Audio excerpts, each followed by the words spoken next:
Bakso ikan tuna mix ayam, jadi teksturnya tidak keras dan juga tidak terlalu lembek ya. Jadi sedang-sedang dan enak, anak-anak pada suka guys. Jadi tanpa berlama-lama langsung saja. Di sini saya memakai kedua bahan. Sebelah sini adalah filet dada ayam dan sebelah sini ikan tuna. Kalian bisa lihat dari tekstur warnanya masing-masing 250 sehingga kedua bahan tersebut dicampur menjadi 500 gram atau setengah kilo. Karena kedua bahan ini sudah bersih jadi tidak perlu untuk dicuci lagi, tinggal dibuang sisa airnya agar ketika dicoper nanti tidak kelebihan air guys ya. Dan di sini saya memakai chopper Mitoshiba CH200 yang mampu menggiling dengan halus dan bahan-bahannya beberapa es batu, lalu sedikit baking powder sebagai pengembangnya, kemudian saya menambahkan premix bakso setengah kilo, kemudian sedikit juga tepung kanji dan ini garam.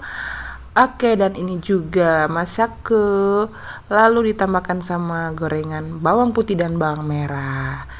Jadi seperti itu, dan kedua bahan ini yang terlebih dahulu saya akan chopper guys, kemudian diikuti bersama bahan-bahan lainnya. Hanya beberapa detik saja untuk menghaluskan ikan tuna dan filet dada ayam ini. Jadi saya tambahkan bahan-bahannya yang tadi ya, dan masako sesuai selera saja. Kemudian irisan bawang putih, bawang merah kurang lebih 7 siung dan sedikit tepung kanji 3-4 sendok makan. Lalu ditambahkan dengan setengah premix bakso karena rasa baksonya itu akan lebih terasa dengan menggunakan premix bakso ini guys. Dilipat-lipat biar bisa disimpan dengan aman. Kemudian juga ditambahkan secuil garam sesuai selera, lalu dihaluskan, dicampur merata. Oh ya, ada yang kelupaan, sedikit tambahan baking powder sebagai pengembangnya. Haluskan beberapa detik agar tercampur dengan maksimal. Dan ini hasilnya ketika sudah tercampur rata guys, kelihatan tidak berair dan juga tidak terlalu padat. Intinya bisa dibentuk-bentuk tanpa rasa bersalah. Kalian bisa bentuk sesuai selera ya. Dan ini airnya sudah mendidih, dimatikan dulu kompornya jika mau ditaruh bahan-bahan yang dibulat-bulat yaitu bakso guys. Dan saya juga menyediakan air es untuk persiapan setelah baksonya matang, nanti akan ditaruh di tempat wadah yang berisi air es matang tentunya guys. Oke, mari kita bentuk-bentuk bulatan bakso ini kecil-kecil seperti ini dengan permukaan yang tentunya halus ya. Karena cuma anak-anak yang mau makan jadi dibuat kecil-kecil saja biar tercukupi. Karena kalau yang namanya bakso mereka itu begitu doyan guys.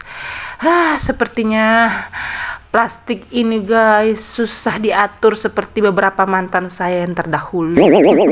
Jadi saya skip saja dan ini sudah berakhir sekitar kurang lebih 130 pieces guys. Banyak kan dengan hasil yang setengah kilo. Dan sekarang apinya akan dinyalakan untuk memasak si baksonya. Dan setelah kurang lebih 10 menit baksonya sudah terangkat seperti ini, tandanya sudah masak ya guys. Dan jangan dibiarkan berlama-lama agar baksonya tidak menjadi alot. Setelah masak, kita bisa mengangkatnya untuk didinginkan dalam kurang lebih waktu 1-2 menit saja kalau aku sih ya, di air es yang matang biar kekenyalannya itu masih terasa guys. Karena biasanya kalau tanpa direndam dengan air hangat atau air es seperti ini, baksonya akan menjadi keras atau lembek. Jadi ketika didinginkan seperti ini, baksonya itu terasa kenyal-kenyal kayak gimana gitu, ciri khas dari bakso. Oke, jadi ini ketika sudah saya tiriskan siap untuk dimakan. Nah, ini saya coba potong dengan gigi. Tidak keras guys. Dan siap untuk dihidangkan bersama mie dan juga rekan-rekan lainnya. Ini bersama anak-anak. Mereka suka sekali. Dan untuk pembuatan mie-nya nanti saya akan buatkan di video berikutnya. Besok orang Jawa.